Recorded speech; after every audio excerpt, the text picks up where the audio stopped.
Hey, welcome. Good morning. Today we're in between paintings. We're gonna get a little work done in our sketchbook. You saw last entry during a live open studio session. I did this kind of stream of consciousness sketch in here.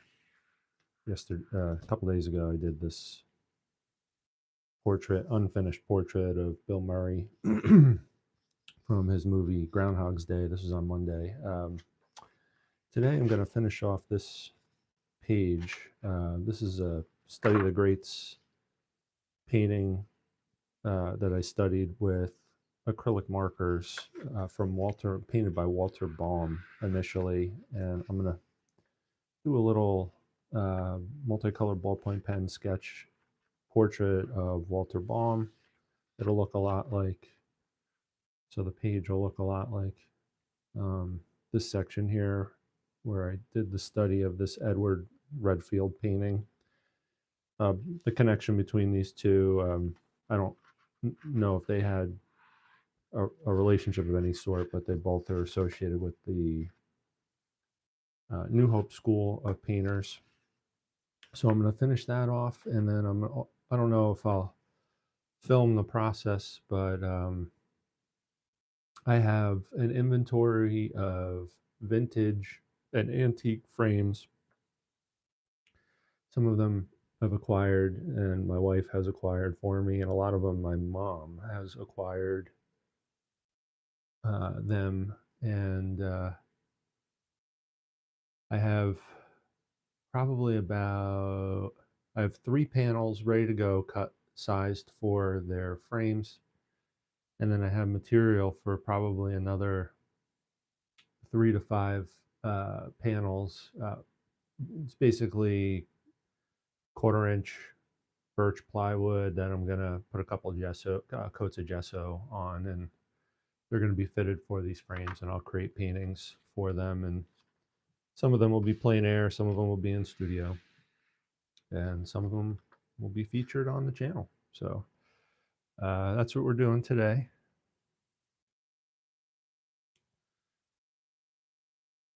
It's kind of the behind the scenes work, if you will, but still valuable.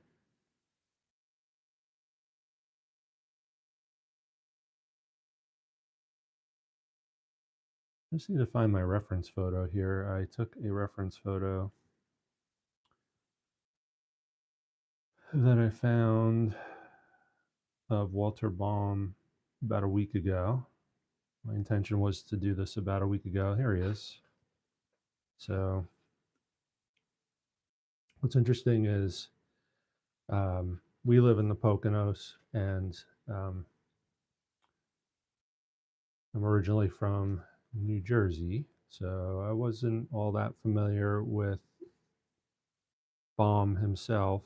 I was familiar with the New Hope School, but wasn't the best art history student, that's for sure. But there's the Baum School of Art in Allentown, and right across the street is the Allentown Art Museum. And that's where I first saw this painting and saw it live. Big, beautiful painting. This study does it no justice. But we're going to go ahead and use this reference to do a quick kind of doodle sketch in my sketchbook. And we'll see how it goes. Probably take at least an hour. The quality of the sketch will look something like that, just trying to capture some likeness.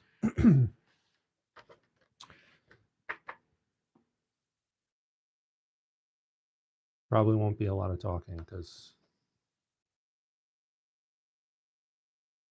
one, I need to concentrate. Two, early in the morning and my brain's not working yet.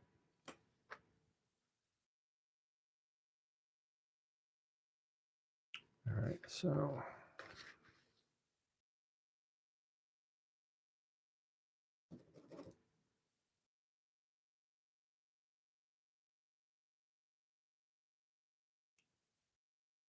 it's relatively small.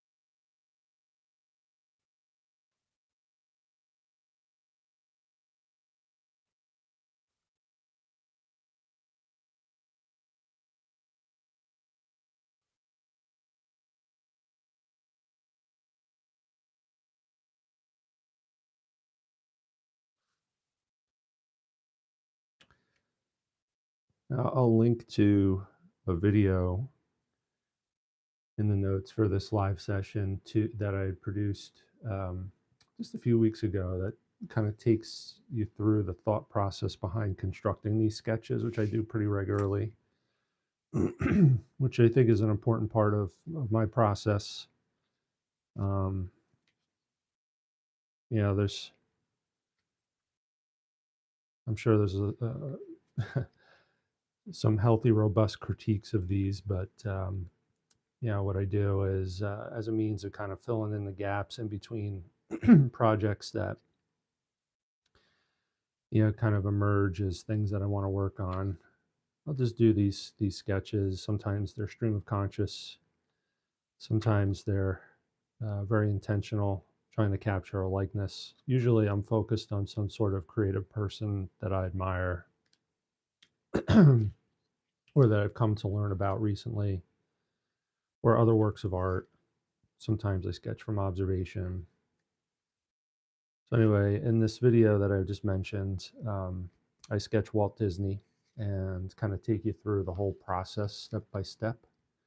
So I'll link to that.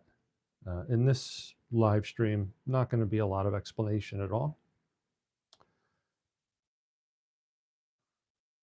Just inviting you into the studio, giving you an opportunity to see part of what I do on a daily basis as a working artist, albeit it's part-time. All right.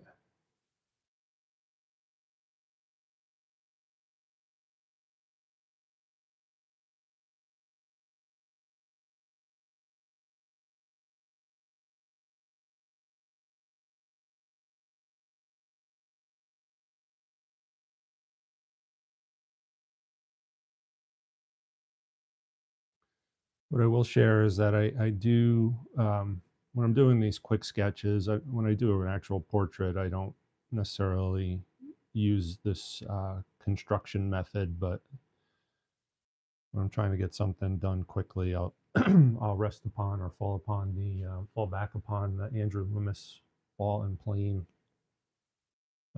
method, which is quickly helps you, gives you the framework to get closer to a likeness faster. So that's what I'm using here.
I don't know much about Walter Baum, otherwise I would share that with you.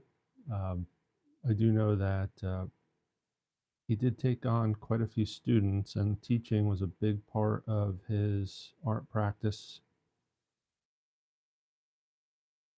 I remember reading that about him.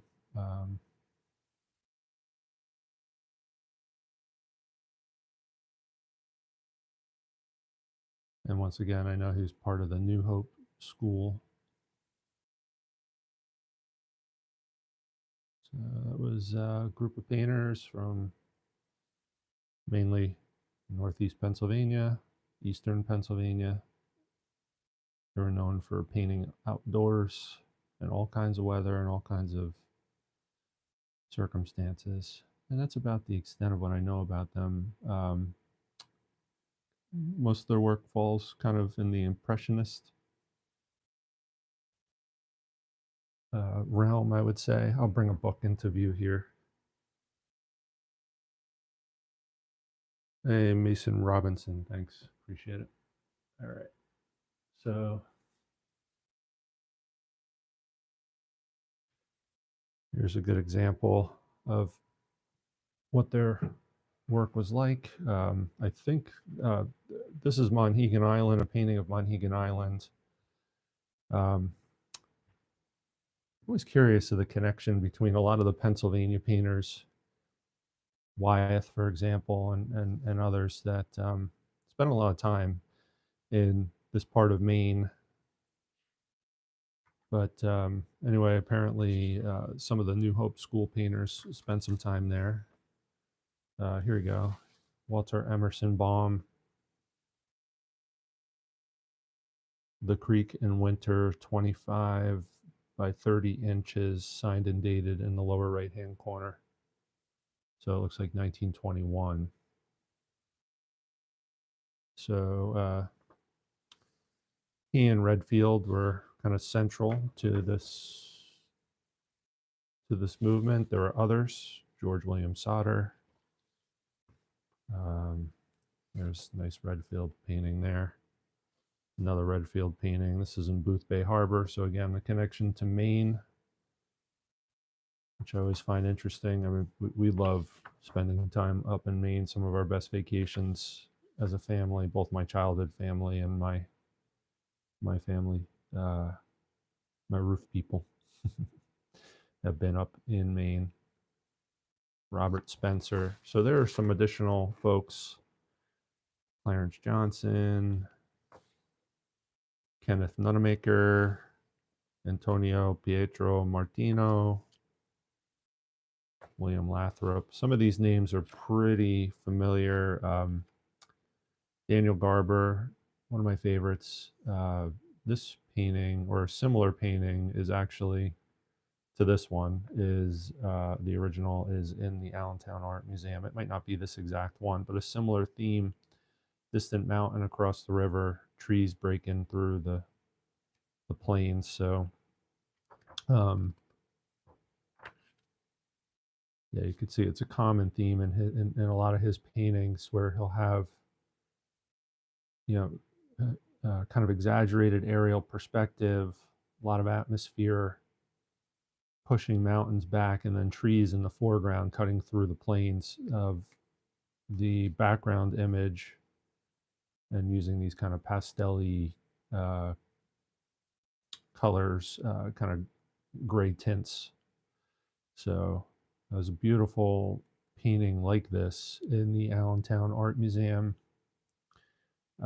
which I might do a Study the Greats painting on. And I find his work kind of interesting. So anyway, this is a really, really good book. There's a lot of information. Really good, high quality images. So, and I think I found this at a local library book sale, if I'm not mistaken. All right, back to this little portrait.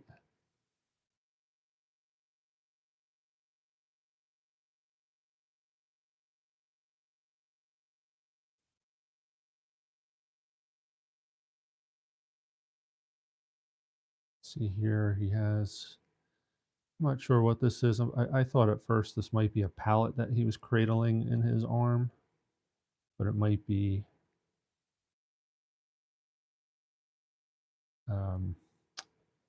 a painting that he recently finished. Who knows? Or that he's touching up.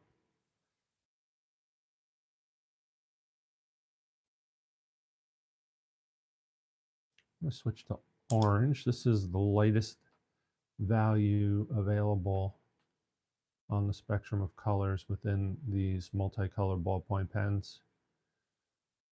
So I tend to, when I'm painting people or drawing people, I tend to start with the darker mid-tone values. I'll go with purple. Purple's not quite as dark as blue, and blue's not nearly as dark as black.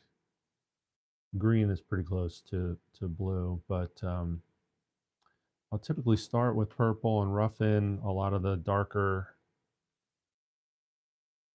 value shapes, and then as early as possible get to the orange. That's the lightest value, so you could use that to represent some of the lighter spots. And then, it's easy to forget, which is important to remember when you're working probably in any medium, but particularly a lot of people get tripped up because they feel like there's a permanence to ink.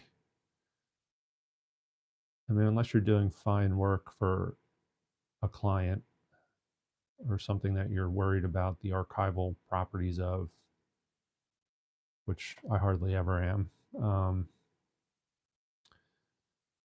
you could always undo work. You could always erase a line. In my case, I'll use anything. I'll use whiteout. So, for example, if I'm not able to get a highlight area to look correct, you just use white paint or a whiteout. Excuse me. Sorry about that.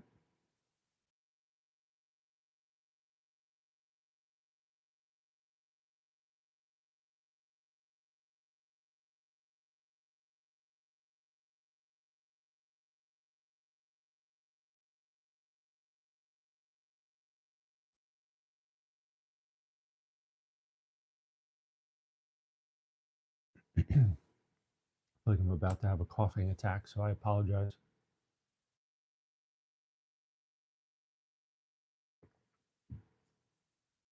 I apologize in advance.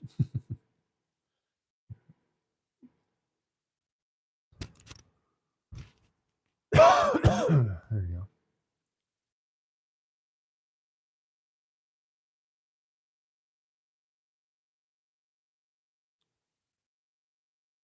And I guess that's a self-portrait in the background. I'm not sure. Maybe it's a younger version of him.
And what I would say about this New Hope School group of painters,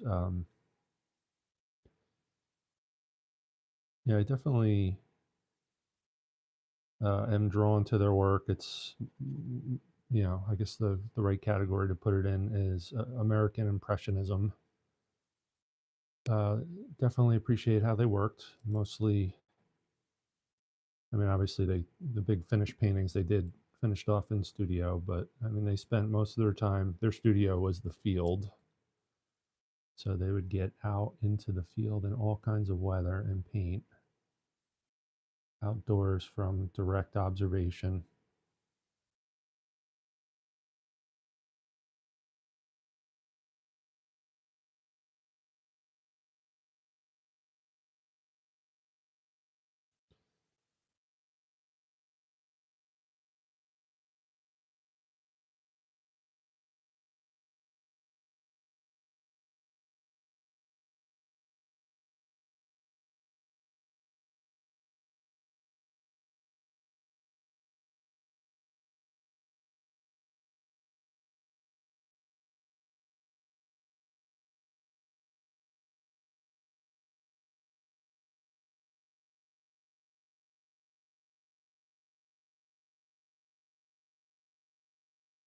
I guess this is either him or another fellow artist. It looks like he has the person in this painting in the background, which I'm really going to do a rough job of rendering, is is holding one of those large classic kind of oval palettes.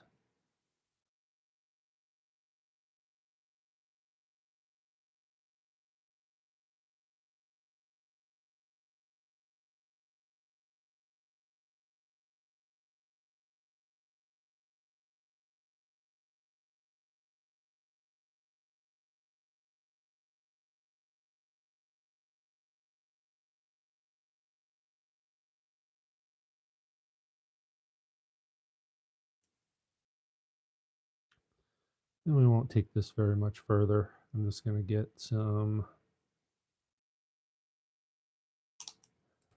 let's see, use green and blue here just to create the indication of some form of a wall in the background. And then we'll refine, gonna leave everything in the background kind of unfinished.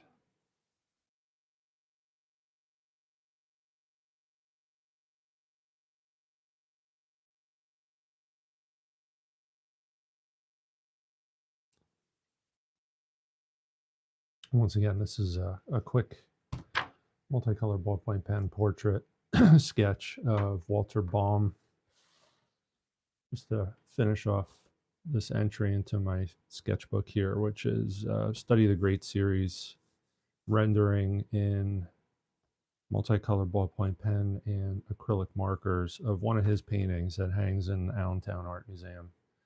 So kind of organizing it as a long-term series and studying the works of great painters from the past, usually from the late 1800s, early 1900s,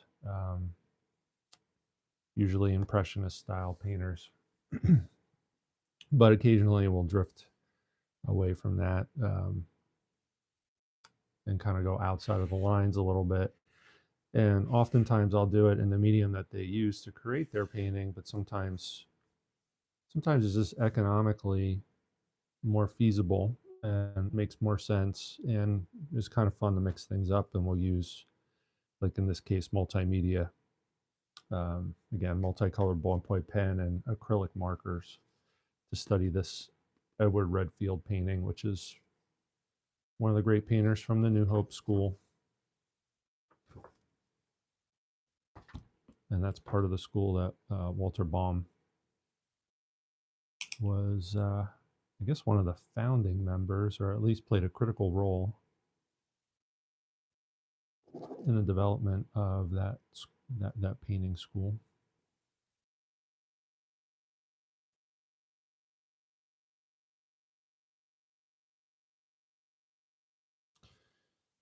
And I do beginner drawing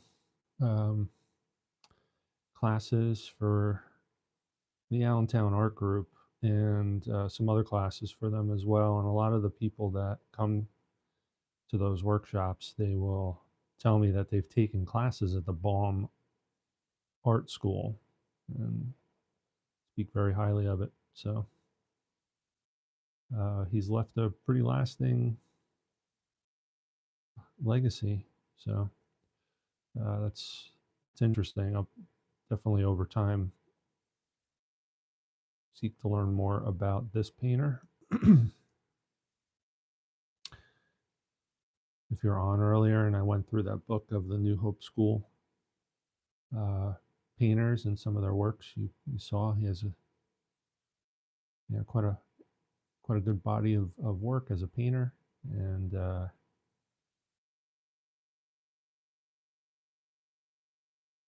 he also, his biographical information suggests that he had a lot of students that he helped.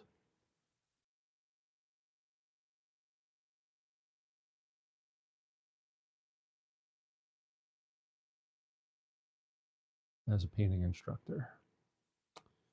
Okay.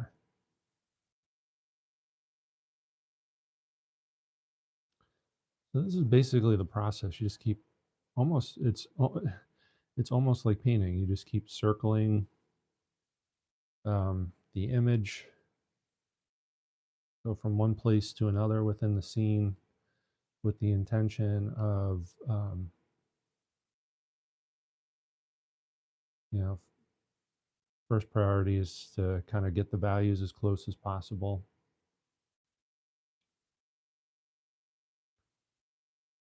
And then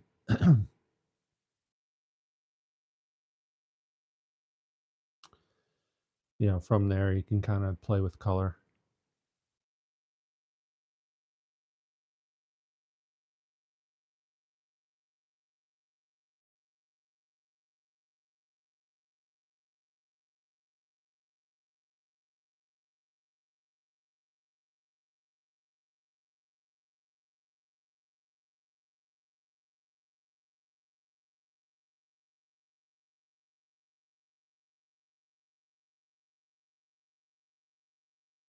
I don't remember reading anything about Baum's personality, but he seems like a pretty serious guy. I don't see him smiling in a lot of his pictures that I've seen.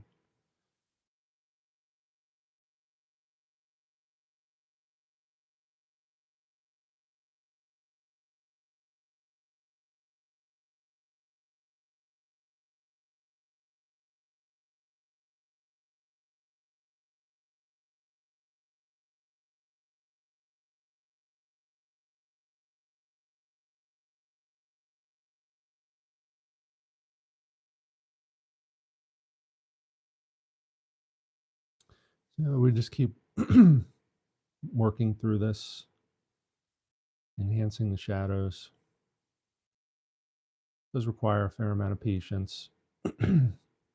Also a fair amount of fearlessness too, because once again, you have this trick that you can play on yourself, that ink is, a little bit more permanent. So it's very easy to get fearful of making a mistake. And when you do that, it can negatively impact your work. But in this case, if it wasn't for these open studio sessions and the fact that I didn't have a painting that I was working on, excuse me, nobody would see this. I'm kind of approaching it in that way.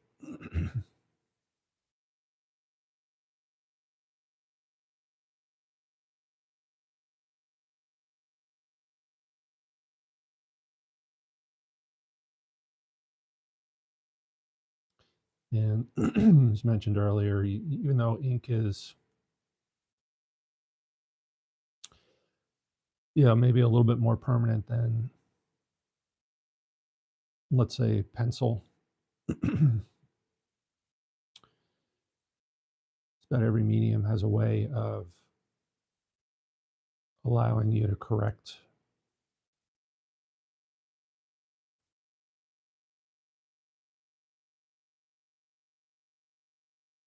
mistakes. So in this instance, it's just a sketchbook entry. So, if there's something that particularly, if there's a mark that's laid down that I don't like, or an effect that's just not working, you could always go over it with a little bit of acrylic paint or gouache, white out. I could tear the page out. It just doesn't matter. So, kind of just a loose sketch here.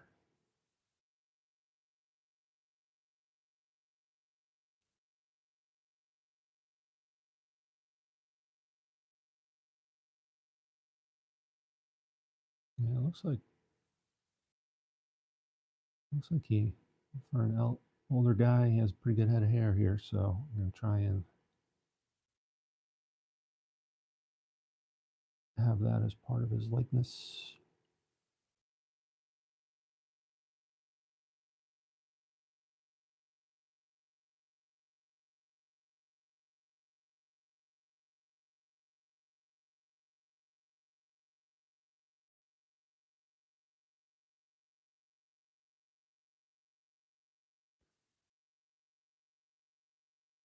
So quick multicolored ballpoint pen sketch portrait of Walter Baum, based upon this black and white photo.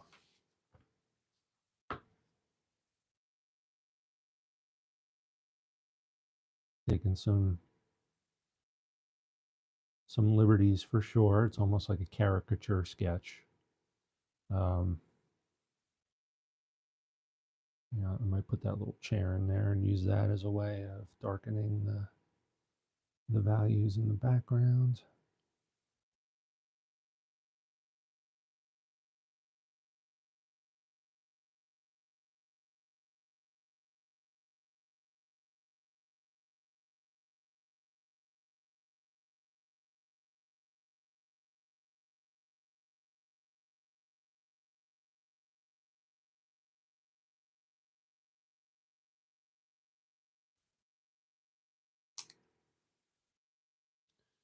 So I appreciate you checking out my open studio live stream. On most days when we do this, I'll be painting. Today I'm in between paintings. I will be working on building some custom fitted gesso panels for some frames that I have here in the studio. Probably be painting again tomorrow if everything goes as planned, and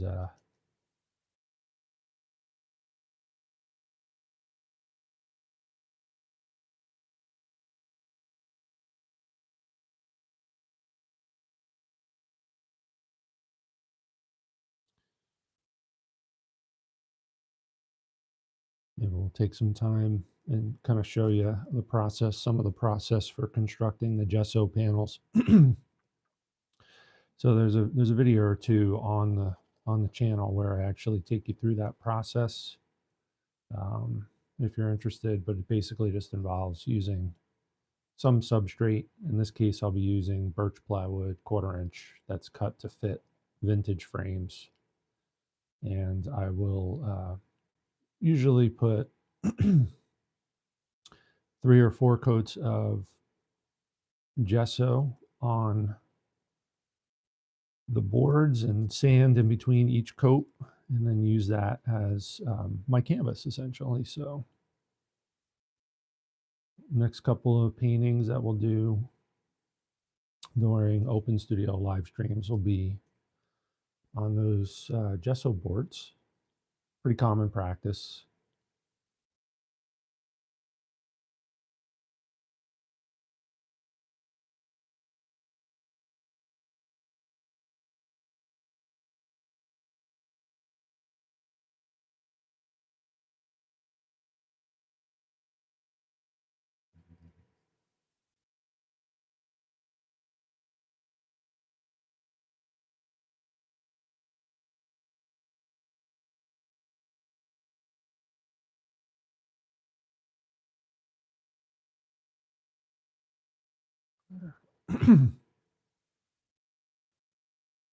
Some of that orange into the background.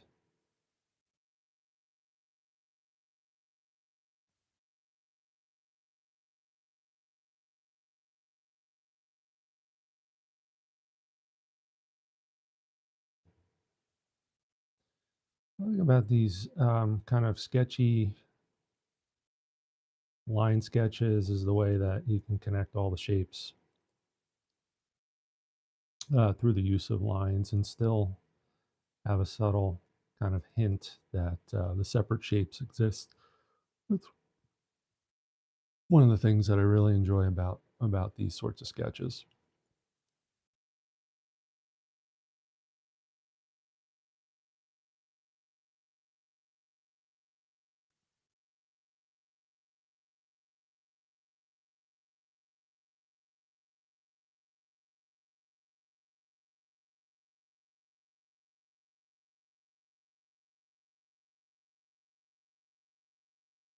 So the same way you could have lost edges in a painting, you could do the same thing with these, which is kind of neat.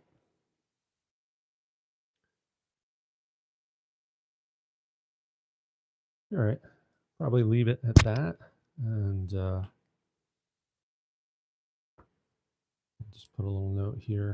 Walter Baum.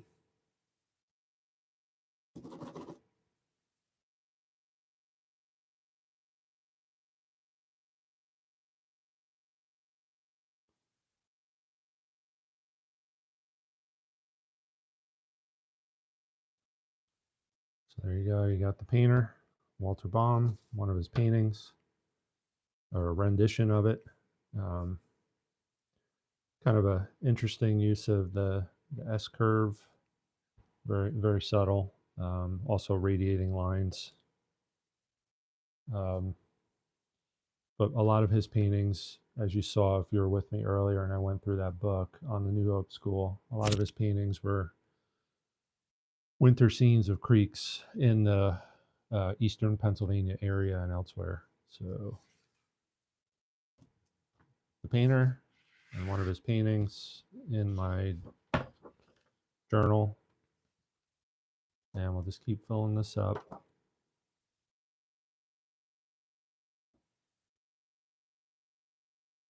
And there's no rules. So this is a watercolor and line sketch from direct observation over this past summer in our backyard. That's a study of a Wyeth painting. A man from Boston. There's JFK walking up to the podium in front of a packed stadium. There's a plein air sketch of a tree at the local nature preserve, which is really close to our house, Forever Green, which the last painting that I just finished up, Ducks on the Pond, which I did completely during open studio live stream. So if you look at the previous 5 days I worked on that painting, it's on the same property that I did this little plein air sketch at. So what I'll do is I'll just show you. I don't have my studio set up in a way where I could actually show you the whole process today, but I will, if you don't mind, a little bit of really terrible video footage here for a second. I'm going to take you off the stand and I will show you what I got working here. Please don't make fun of my messy studio. So here's the panels. It's just rough cut at this point. 1/4 inch birch plywood. And we're gonna, you can see here's one. I just wanted to check the cut and make sure that it fit the frame. This is a 19.5 inch by 19.5 inch panel. And we'll go ahead and we'll get, probably to wrap up our creative work for today, we'll get a coat of gesso on each of the 3 panels that are cut to fit those 3 frames. We'll let it dry. We'll probably sand them this afternoon or this evening and get another coat on. Maybe we'll use a hair dryer for one of them to accelerate that process a little bit so it's ready for tomorrow. And we'll probably use this guy here, the 19.5 by 19.5 inch panel, to start our painting tomorrow during our live session. So that's the plan. We'll see how it goes. All right, thanks for joining me in studio today. We'll try and keep these going. Got a little bit of a streak going. I think this is Open Studio live stream number 12. We'll try and keep it going for a while.